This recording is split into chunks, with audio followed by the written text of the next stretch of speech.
आदाब नाजरीन, Saiyaara news TV से मैं सैयद अफरोज। आइए अहम खबरों पर नजर डालते हैं। सुप्रीम कोर्ट की जानिब से वक्फ बिल पर अबूरी हुक्म देने पर चेयरमैन वक्फ बोर्ड सैयद अजमत उल्लाह हुसैनी ने कोर्ट की तारीफ की। आइए देखते हैं इसी के साथ तफसीली रिपोर्ट। आप सभी इलेक्ट्रॉनिक और प्रिंट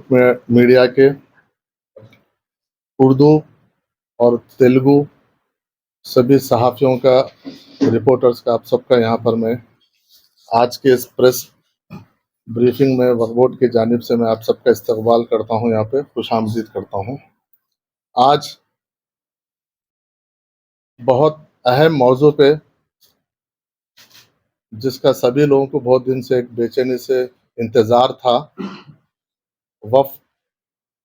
अमेंडमेंट 2025 का जो सुप्रीम कोर्ट में पेंडिंग था, रिजर्व फॉर ऑर्डर था, उसका आज ऑनरेबल हाई सुप्रीम कोर्ट के जानिब से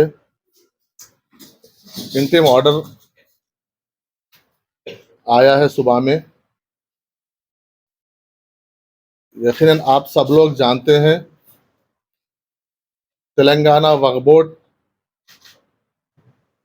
हिंदुस्तान का वाहिद और सबसे पहला बोर्ड है। जैसे ही ये 2025 का अमेंडमेंट बिल आया तो उसकी मुखालिफत में सबसे आगे था। न सिर्फ हम इसकी मुखालिफत किए, बल्कि एक खुसूसी वक्फ बोर्ड का इजलास बुलाकर हम एक तमाम बोर्ड मेंबरों के ताउन से हम ये जुर्रत और हिम्मत किए कि इसकी मुखालिफत बोर्ड में रेजुलेशन पास करके मरकजी हुकूमत को भेजने का हमने काम किया था। उसके बाद हम ये उस बोर्ड में ये मुतालिबा किए थे, जब पार्लियामेंट में ये एक्ट आने के बाद अपोजिशन, खास तौर पर राहुल गांधी जी की क़यादत में इंडिया ब्लॉक तमाम एकजुट होकर, तमाम सियासी जमातें, इलाकाई और मरकजी पार्टियां इसकी मुखालिफत करने के बाद मरकजी हुकूमत इसको जेपीसी के जॉइंट पार्लियामेंट्री कमेटी को भेजी थी। उसके बाद हमारे बोर्ड में हम रेजोल्यूशन पास करके फिर हम ये मुतालिबा किए थे कि जॉइंट पार्लियामेंट्री कमेटी स्टेट्स को विजिट करके ओपिनियन जो मुतालिका वक्फ बोर्ड, ये जो औकाफ की जायदादें हैं, जो कंसल्ट लोग हैं, उनसे अगर आप कंसल्टेशन और कंसेंस प्रोसेस अगर आप पूरा ब्रॉड वे में अगर करते हैं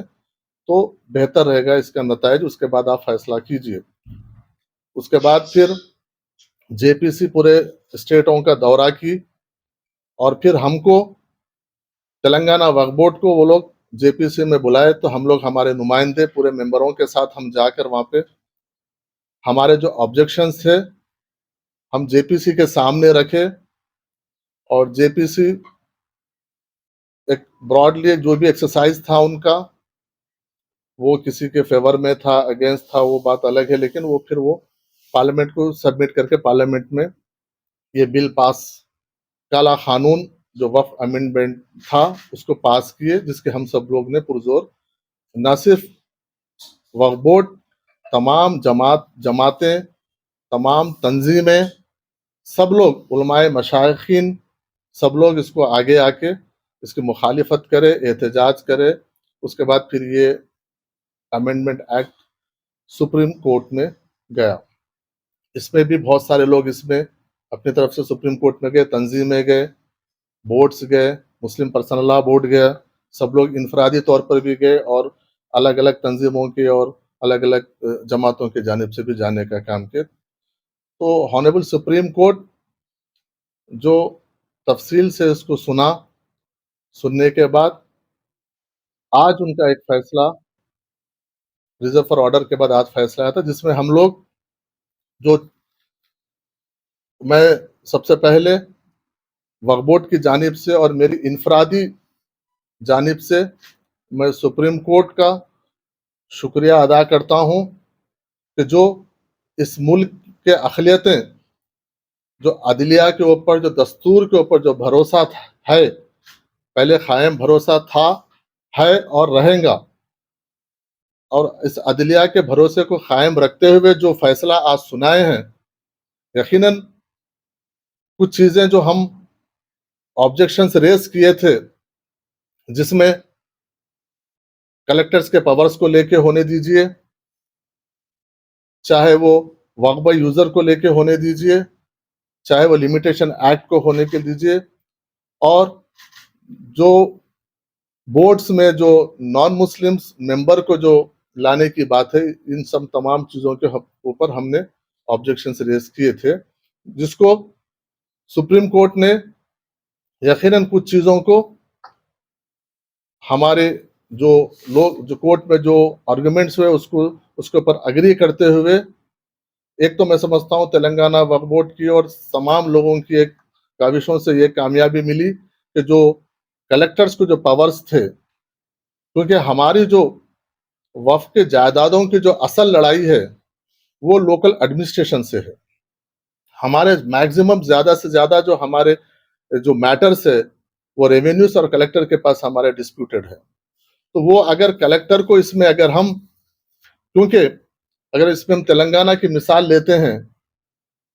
तो ये मजहबी उमूर के टाइम पे जब वक्फ का जब मामला था तो उसमें कई जगह पर, क्योंकि पुराने यहाँ पर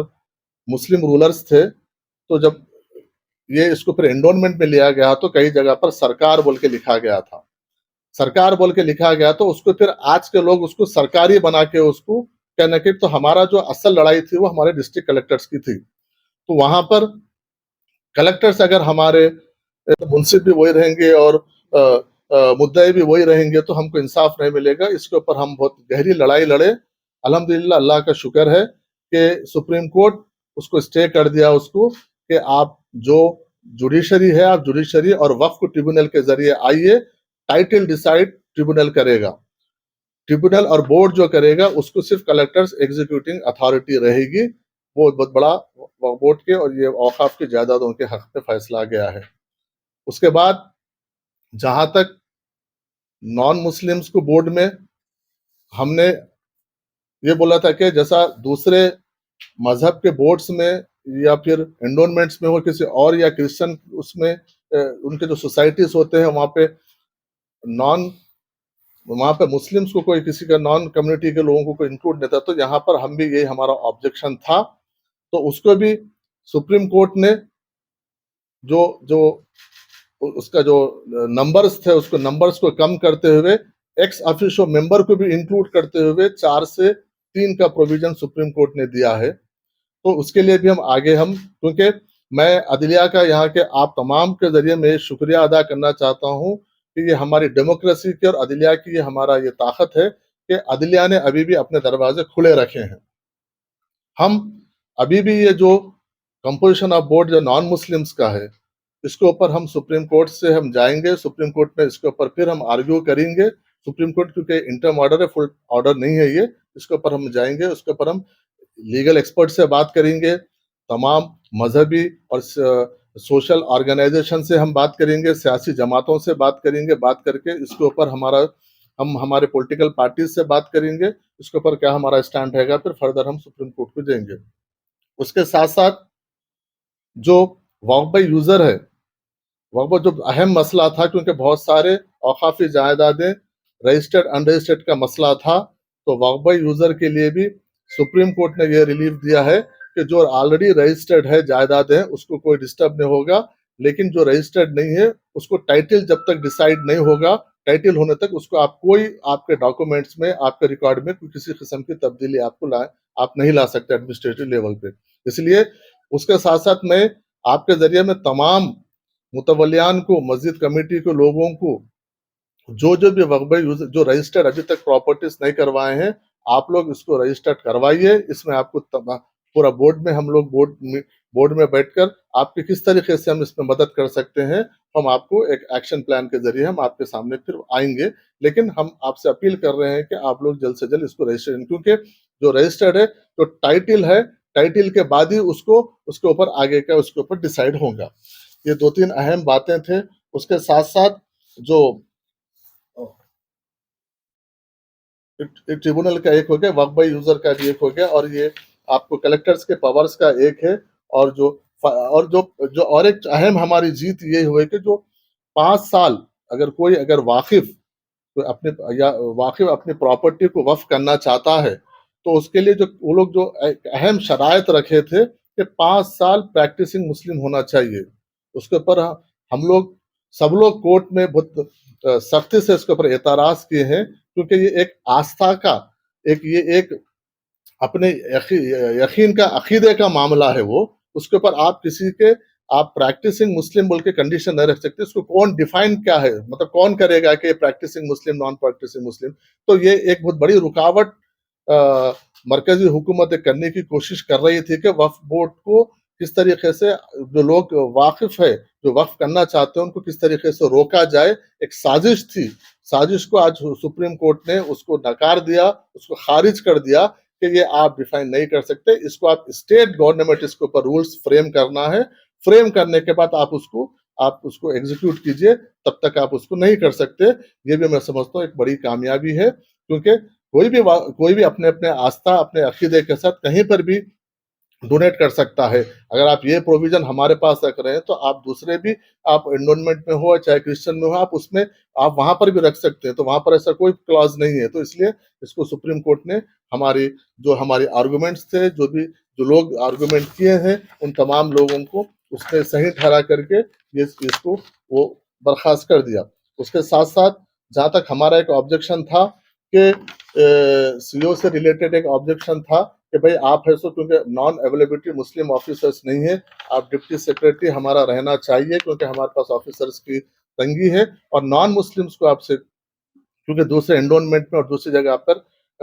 नॉन हिंदूज का प्रोविजन नहीं है, इसलिए हमारा आर्गुमेंट था कि आप यहाँ पे सिर्फ मुस्लिम्स को आप प्रोविजन रखो। तो उसको भी सुप्रीम कोर्ट ने सुना, क्योंकि ये मजहबी उमूर का मामला है। मजहबी उमूर, मुस्लिम एक आदमी रहे तो, मुस्लिम अगर ऑफिसर रहा तो वो समझ